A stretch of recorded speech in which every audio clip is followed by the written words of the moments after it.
రాజధాని నిర్మాణానికి ఇసుక గ్రావెల్ సరఫరాలో ఇబ్బంది లేకుండా చూడాలని అధికారులను ఆదేశించారు సీఎం చంద్రబాబు నాయుడు. అమరావతి నిర్మాణాలపై రివ్యూ చేశారు సీఎం. పనుల పురోగతిపై ఆరా తీశారు. మాజీ సీఎం జగన్ మావిగన్ వ్యాఖ్యలపై తీవ్ర విమర్శలు చేశారు కూటమి నేతలు. 3 రాజధానులు అన్నప్పుడు మావిగన్ గుర్తు రాలేదా అని ప్రశ్నించారు. ఇక అమరావతిపై ప్రజలకు చంద్రబాబు అబద్దాలతో మభ్యపెడుతున్నారని మండిపడ్డారు వైసీపీ లీడర్స్.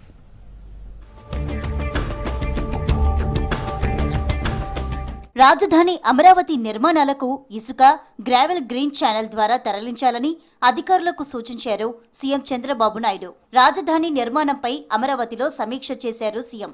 లక్ష్యాల మేరకు నిర్దేశించిన సమయానికి అమరావతి నిర్మాణాలు పూర్తి కావాల్సిందేనని అధికారులను ఆదేశించారు. ఇసుక గ్రావెల్ సరఫరాలో ఎలాంటి ఇబ్బంది లేకుండా చూడాలని అధికారులను ఆదేశించారు.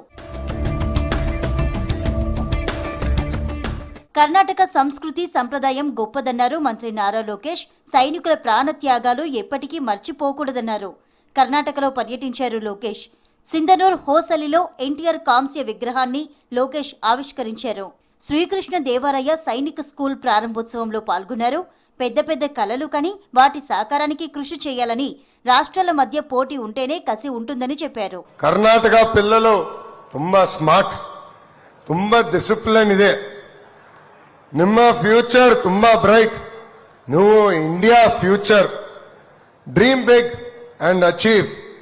ಬಿಗ್ ಡ್ರೀಮ್ಸ್ ಮಾಡ್ಕೊಳ್ಳಿ, ಅದನ್ನ ಅಚೀವ್ ಮಾಡಿ.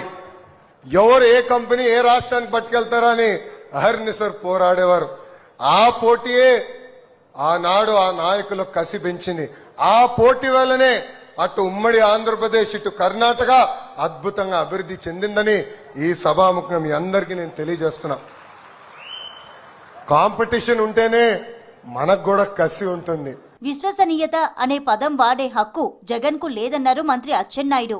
రాజధానిపై 9 సార్లు మాట మార్చిన జగన్ కు విశ్వసనీయత ఉందా అని ప్రశ్నించారు. 3 రాజధానులని ఏముద్ధరించారో చెప్పాలని డిమాండ్ చేశారు. 3 రాజధానుల ప్రకటనప్పుడు జగన్ కు మావిగన్ గుర్తులేదా అని నిలదీశారు. విశ్వసనీయత గురించి మాట్లాడే నైతిక హక్కు నీకుందా?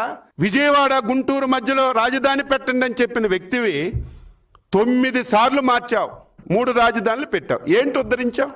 మత్స్యకారుల జీవితాలు బాగుపడకుండా వైసీపీ కుట్రలు చేస్తోందన్నారు మంత్రి కొల్లు రవీంద్ర. వాటిని ఛేదిస్తూ అన్ని ఫిషింగ్ హార్బర్లు పూర్తి చేసి తీరుతామన్నారు. రాష్ట్రంలో పోర్టుల నిర్మాణం వేగంగా జరుగుతోందని చెప్పారు. పెట్టుబడులను అడ్డుకుంటూ వారి మధ్య చిచ్చు పెట్టే ప్రయత్నం జరుగుతోందన్నారు. రాష్ట్ర మత్స్యకారులకు ఎలాంటి సాయం చేసేందుకైనా ప్రభుత్వం సిద్ధంగా ఉందని తెలిపారు మంత్రి. అంటే పరిశ్రమలు రావడం మీకు ఇష్టం లేదా? ఆ పరిశ్రమల్లో ఈ మత్స్యకార పిల్లలు ఉద్యోగాలు సంపాదిస్తూ మీకు ఇష్టం లేదా?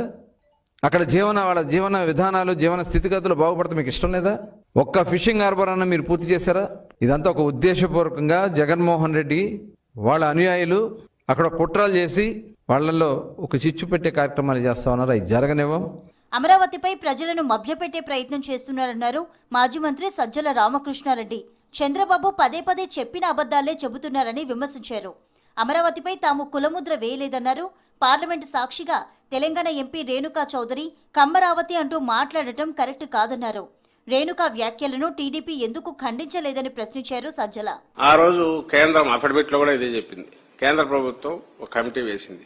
ఈ రోజు కేంద్ర ప్రభుత్వం అది అసలు ఇట్లా మామూలుగా అక్కడ పార్లమెంట్ చట్టం అంటున్నాం. మరి ఆ కేంద్ర ప్రభుత్వం వేసిన కమిటీ మాటకు విలువలే. ఏం చెప్పారు ఆ కమిటీ? 4000 మంది ఒపీనియన్ తీసుకుని వాళ్ళు ఇచ్చిన రిపోర్ట్ లో ఒకటే చోట సూపర్ రాజధాని వద్దు, వికేంద్రీకరణ అవసరం, రైస్ బౌల్ గా పంటలకు 3-4 పంటలకు ఇది ఇచ్చే ఇలాంటి పొలాలు వద్దు, ఇంకా చాలా చెప్పి అది ఇక్కడ సాయిలు దీంట్లో ఉన్న ఇబ్బంది ఇవన్నీ చెప్పారు. దాంట్లో అవన్నీ లేవు. మరి నువ్వు అది విన్నావా? దాన్ని చాప చుట్టి పక్కన వేసేసి నువ్వు నారాయణ కమిటీ పెట్టుకుని ఇదిగో ఇది అని ఈ రోజు నిన్నేమంటాడు? వాళ్ళందరూ వచ్చి అద్భుతం ఇక్కడే రావాలని అన్నారు, అందువల్ల పెట్టానని వాళ్ళకి ఇస్తాడు. రాజధాని పేరు మీద ప్రజల సొమ్మును లాగేస్తున్నారని విమర్శించారు వైసీపీ నేతలు. రాజధాని నిర్మాణమే కాకుండా ప్రత్యేక హోదా కూడా తీసుకొచ్చేందుకు కృషి చేయాలని డిమాండ్ చేస్తున్నారు.